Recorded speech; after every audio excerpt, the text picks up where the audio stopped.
Good morning, ladies and gentlemen. Welcome back again to L2 Construction Series. Now, this is day 16.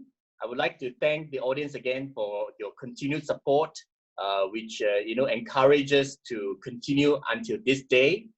And we are going into the extended period of the MCO.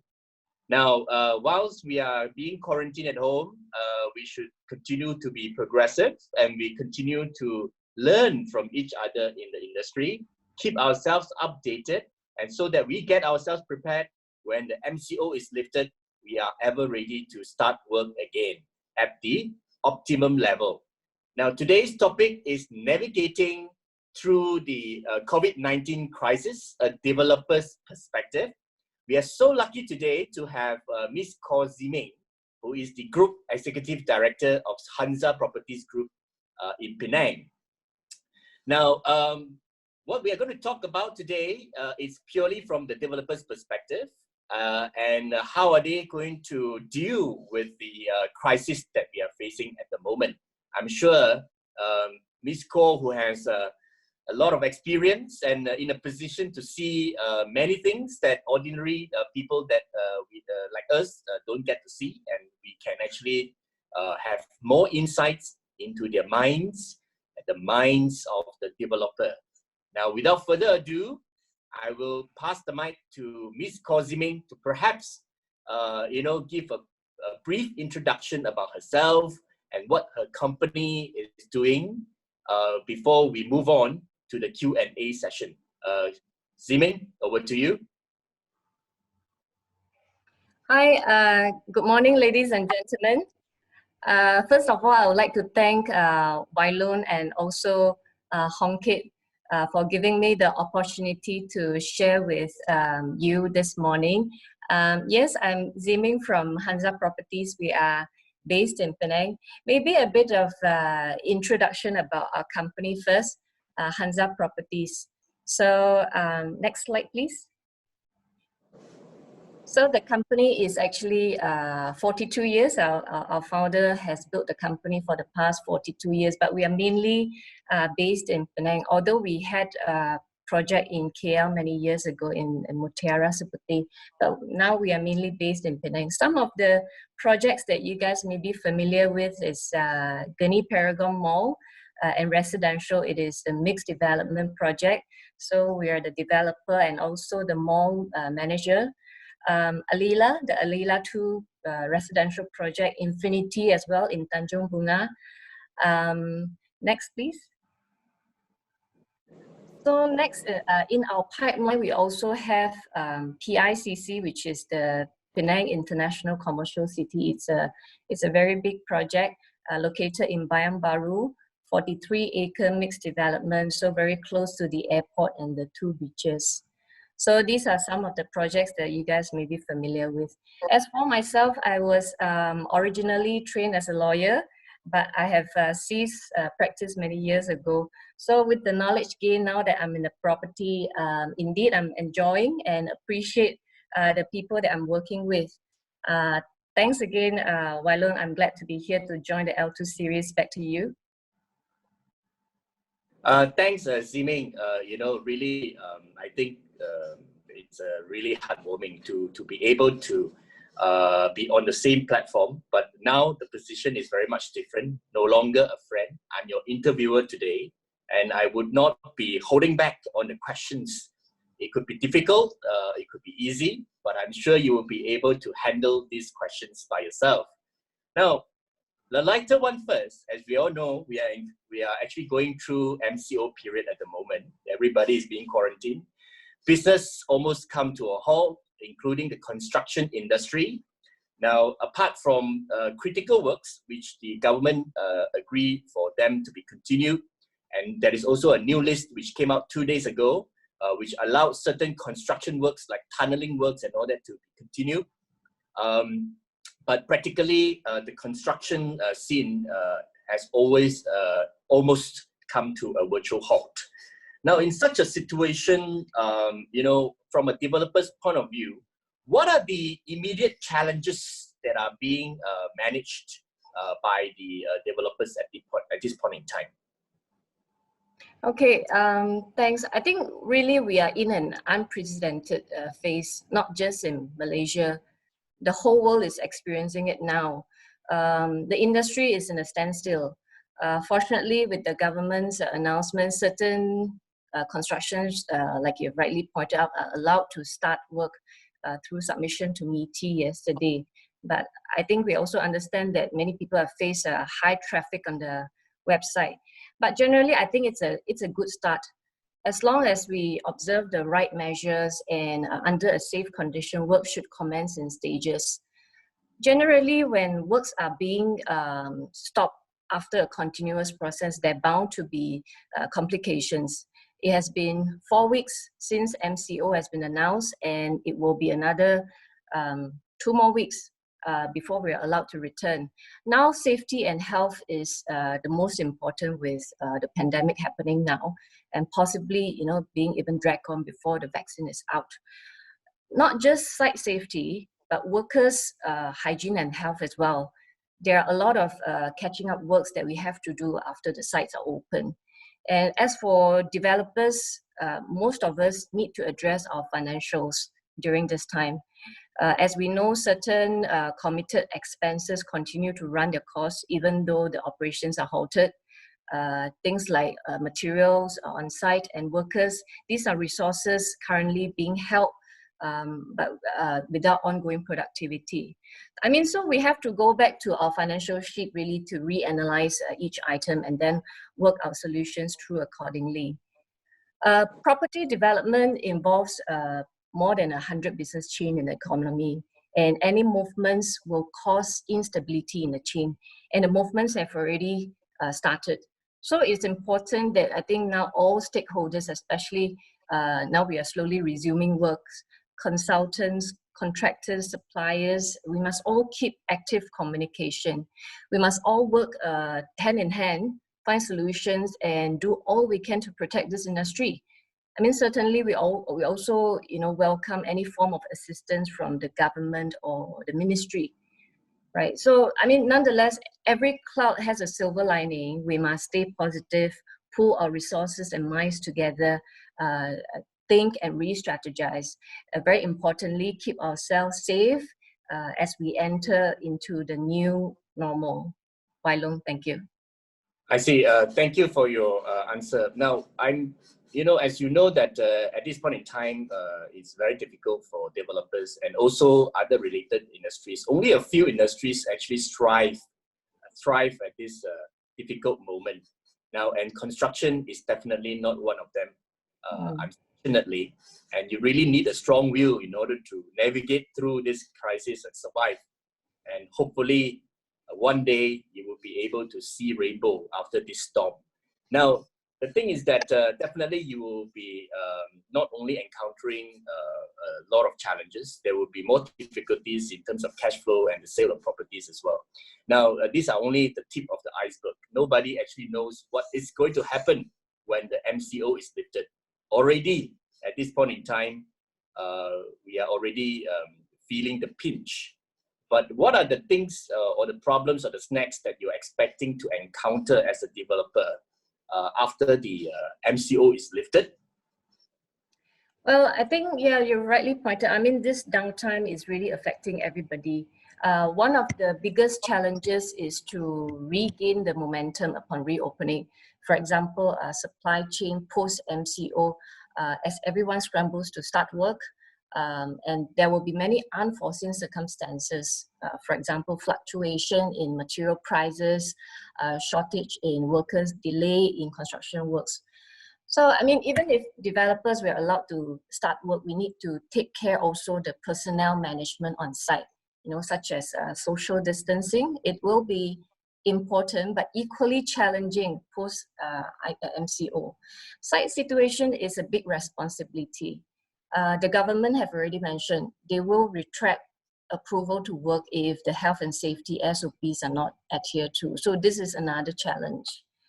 Meanwhile, outside the construction site, property sales transactions have reduced. Market is experiencing a slowdown, and for that we need to all watch our finances closely.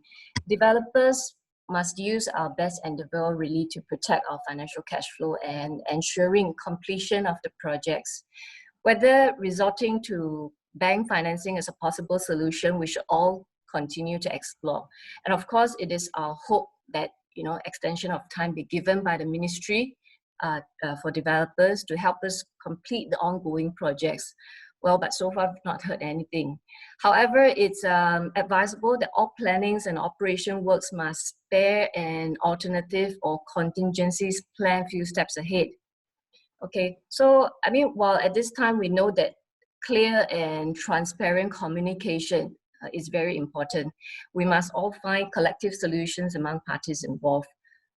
We are all in, including employers, contractors, consultants, suppliers, bankers, workers. It is time like this that we all need to put in extra effort and work together as a whole to overcome these challenges. We need to protect this industry. It cannot afford a failure that will lead to huge consequences.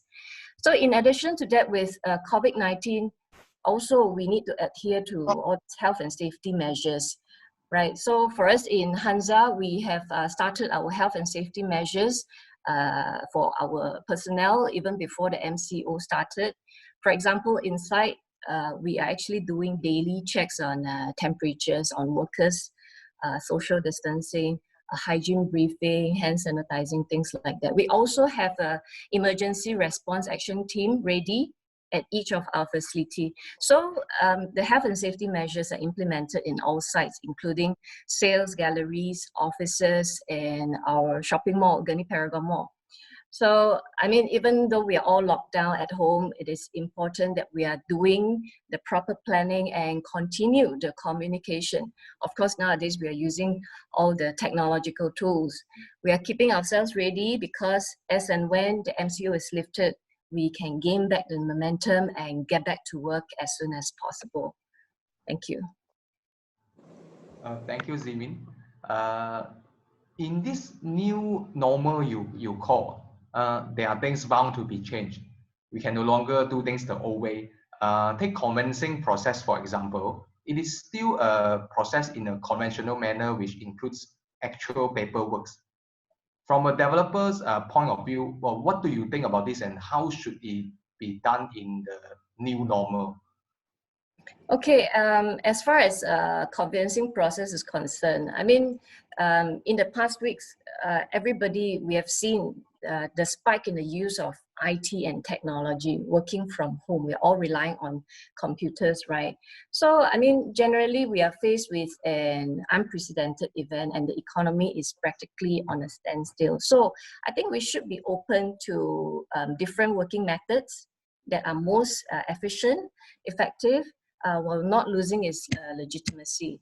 So firstly, maybe I'll highlight Schedule G and H of the HDA, the so-called standard SPA signed between developers and buyers. In Schedule G and H, is stipulated that parties, we need to serve documents using the AR registered post. It's under Clause 32 and Clause 10 of Schedule H, for example. So developers, in particular our administrative teams, right, we know very well, even before the MCO, this clause is outdated. AR registered is not very helpful. It is either taking a long time or sometimes do not reach the recipients or even lost in mails for overseas posts. So, I mean, the clause also allow other alternatives, hand deliveries, but frankly, this is not very practical. I mean, what more for overseas buyers? So with MCO, really, we need to think from the conveyancing point of view. The ministry should update some of the clauses in the HDAs or allow flexibility, because timely collection and timely billings are important in the coming months to ensure a healthy cash flow. So for example, progress billings to our buyers. Shouldn't we legitimize online service? I think we should. I mean, markets are faced with so many challenges. There will be unforeseen situations of urgent collections, urgent payments. So while the HDA does not cater for such unexpected event, in fact, there's no force majeure clause in Schedule G or H either, but we should be flexible and cater additional provisions to ease out the conveyancing process. So, I mean, I think the Ministry of Housing should look into new situations like this, amending Schedule G and H when necessary, even putting in the force majeure clause, legitimize the use of online services. Administratively, I think this will be extremely helpful, making sure developers' collections are efficient even at times like this. Yeah. Thank you. What about loan process? Banks are stringent in their processes, with all the paper-centric and face-to-face approach, taking the process unnecessarily lengthy. How is it affecting developers during this downtime? And what do you suggest should be considered for a change in the new normal? Okay, so for the banks, well, similarly, I think the banks are conventionally stringent in their procedures. Okay, so take for example, the banks will normally insist on fully stamped documents before any processes, or they'll insist on receiving original documents before any processes, or require physical attendance of signings and witnessing. While some of these measures are understandable from the point of view of bank, especially the larger banks, they will have more requirements. But during this time of MCO, I mean, we constantly hear that conventional approach is really slowing down the entire process chain, and especially nowadays the bank officers, I mean, we're all working from home and they're also busy with the moratorium processing. So for example, stamping of documents, government office are not open, stamp office closed, no stamping, and for that reason banks cannot process loan documents or cannot process payments. While in Malaysia, we still need to be physically present for final stamping at the stamp office. However, moving forward, maybe banks should even consider flexibility in their SOPs. Okay, for example, accepting undertaking from developers for documents be stamped later or even after the MCO, or allowing online processes, okay, with original documents to arrive later, things like that. I mean, a less stringent but effective SOPs. This will help to avoid delays in drawing down loans or processes. I mean, now we are restrictive with movements. Frankly, we do not know if there will be another MCO after this one is being lifted in the end of the month. This is a challenging time for developers. It is extremely necessary for all of us, including banks, to come together for solutions. We need practical yet effective ways of working, from administrative viewpoint, especially in the coming months and year, where developers' collections and timely drawn downs are very important to ensure our cash flow. So we hope that banks can explore and really look into a simplified SOPs for developers' project. Thank you. Now, I think I'm going to take over from here, Hong Kit. Now, Okay. I would like to change to another topic. We're talking about IT, AI, there's a technological era now that we are facing. Now, before the MCO, everybody thought that it was all right, we don't have to change. The conventional ways of doing things was fine. We're still earning money, we live our daily lives without any changes, without any interruptions or disturbance. Now, the MCO period is like an awakening period, because with this lockdown period, right, every one of us are thinking about ways to try to communicate with our community outside our house, continue to find new ways to connect with people. Just like now, we are doing a Zoom webinar, when prior to this, we are used to having physical conferences, physical presence in conferences. And we like that, we were used to that. And then Hong Kit one day told me that, you can't just sleep at home. You are a speaker, you have to come out and speak with the people. I said, then how? Zoom is one of the way, why don't we just do it? And yeah, here we go. We have done it for 16 days. Technology It's so advanced now, and it's actually in a way changed our thinking and the way of life. What about the influence of AI, in the property industry? Tze Ming, can I have your view on this? Sure. Okay, for technology, and nowadays we are using a lot of them. Well, in Hunza itself, in our company, we have been actually operating actively in the digital platform using various online tools. But typically, we're talking about the marketing segments using a lot of the online tools. But indeed, in this period, we must all think out of the box, making use of the technology as a new opportunity. Okay, so for example, like you mentioned, we are using a lot of the web conferencing nowadays with Zoom, WebEx, and people are more restrictive with air travels.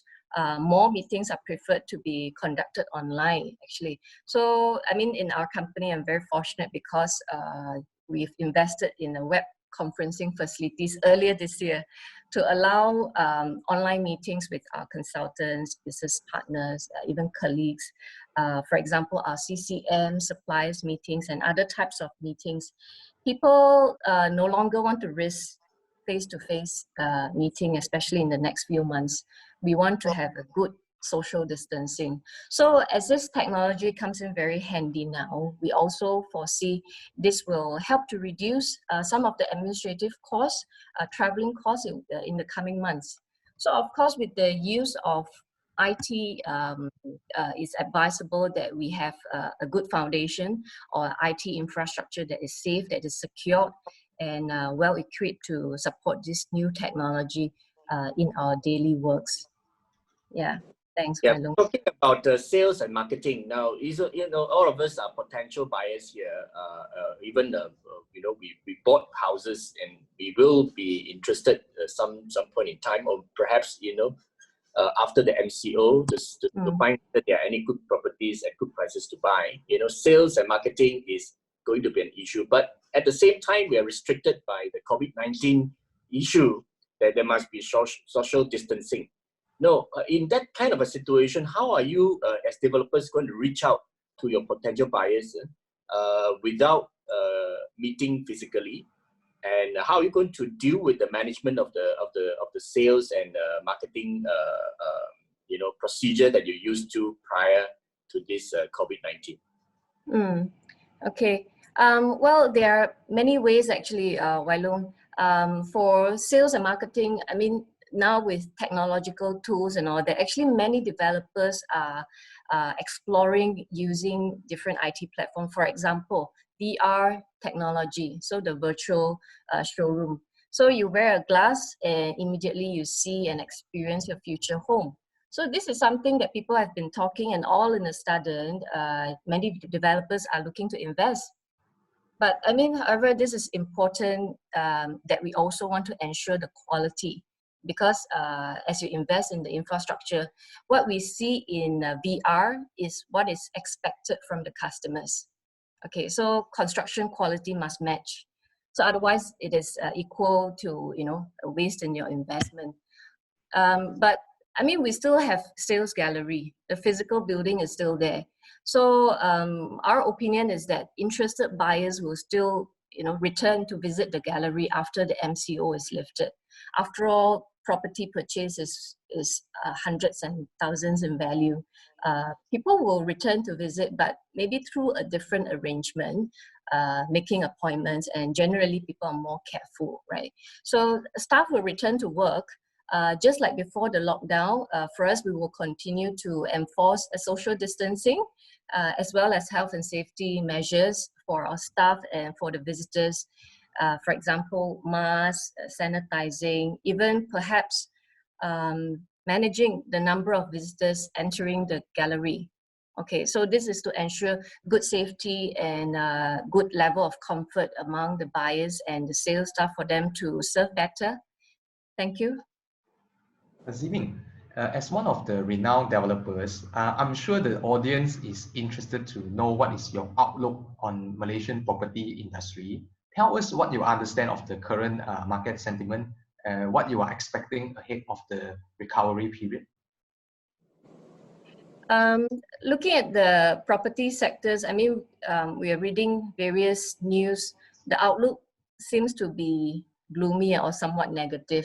But for property developers, it is advisable to plan carefully whether to introduce new projects or new launches. It is important for us to think carefully and to re-strategize. Now that people spending are more cautious, so in terms of property, we must manage the supply and demand as a whole. However, it is interesting to note from a recent study that I read, actually mentions that out of the many things consumers are willing to sacrifice their expenses for, property investment remains the lowest in the hierarchy. So it means that regardless of the COVID situation, people still believe in property investment or buying a home. Okay, so well, I mean, we know that property investment serves as a form of savings. It generally is good inflation protection because property does hold value for money. So we are talking about things getting more expensive and our money value are getting smaller. It is a form of long-term investment. So if you have spare cash, it is the right time for you to invest in the right product. In the case of Penang, lands are scarce in the island. So you will see chart showing property values going upward over the years, especially now with the OPR dropping to one of the lowest in many years. Is probably the best time for you to put your savings into properties here. Having said that, as most developers monitoring and planning hard on their financials to resume work, we must ensure delivering quality products to the market. I mean, a good quality product dictates few factors: location, quality, good concept, developers, track record. I mean, as a developer, I think we shouldn't compromise quality at this point of time. We must sustain the market in the long run. Developers may also start looking into various design concepts, for example, IT infrastructure, things like that to cater for the future. Meanwhile, I mean, there may be other offers or packages offered by developers. Okay, so if your financial situation allows, this will be a good opportunity for you to invest with some bargains. However, if huge discounts or excessive packages are being offered by developers, personally, I think that this is not a favorable approach. Okay, we suggest developers to really plan carefully. We need to safeguard the market. Okay, but having said that, we still urge that government introduce some measures to help developers at this trying time. Also implement more incentives to help buyers get their homes. Okay. Tze Ming, I agree with you. A huge and unrealistic discount to the market, to the property prices should not be a solution because it will have a long-term negative impact to the property market as a whole, as you just said. The buyer may get an immediate benefit from the discount, but the same property would not be able to sell off in its supposed market price. I think that's what you are trying to say, right? Yes. So yeah, buyer must recognize that buying a property is an investment and not an expenditure like buying a television. So you are most likely looking to resell that property at some point in the future, and of course to sell at a profitable price. So I think a prudent buyer must have the future in mind while choosing property. If the discount is really huge or unrealistic, that is something to be worried about. Tze Ming, okay, my next question is this. The Malaysia government has recently announced stimulus package to assist SMEs and other businesses to retain their footing in the economy. Looking from the perspective of a developer, what are the things you hope the government and also the supporting parties of the property industry, such as banks, legal firms, would consider to implement to perhaps facilitate a quick recovery in this time? Yeah, as far as the property industry is concerned, I think actually there are many measures that the government can look into to help developers go through this time. I mean, first, during the MCO, some developers are not able to construct and complete on time, and that resulting in LADs. So we've also discussed about the difficulties faced after reopening and the challenges faced after MCO is lifted.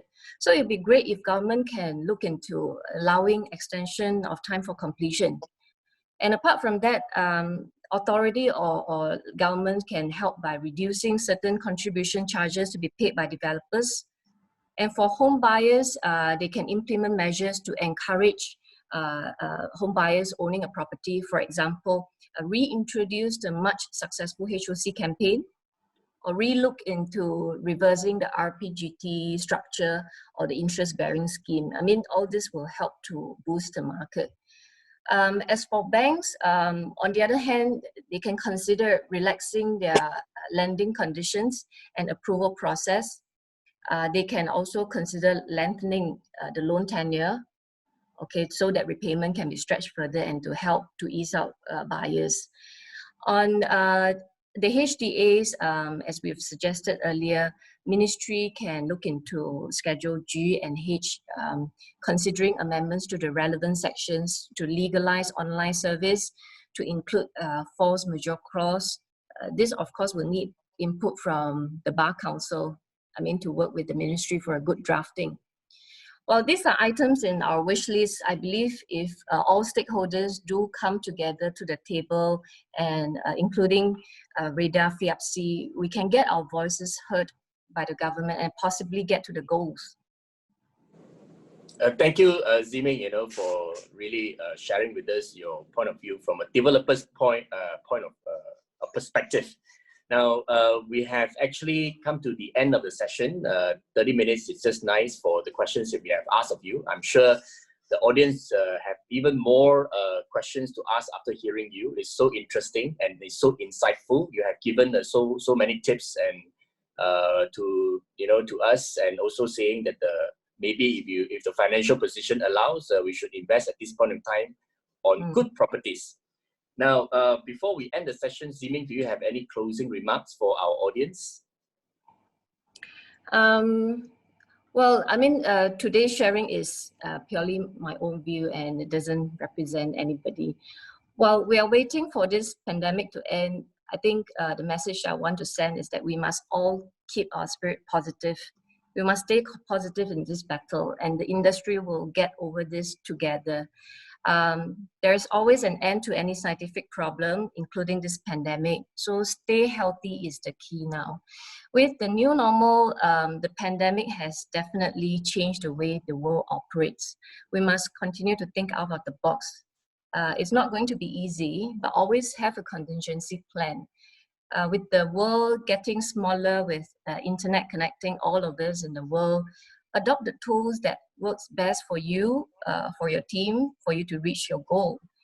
So again, I mean, we are from Penang, Hunza Properties. There are a few projects in the pipeline, including PICC.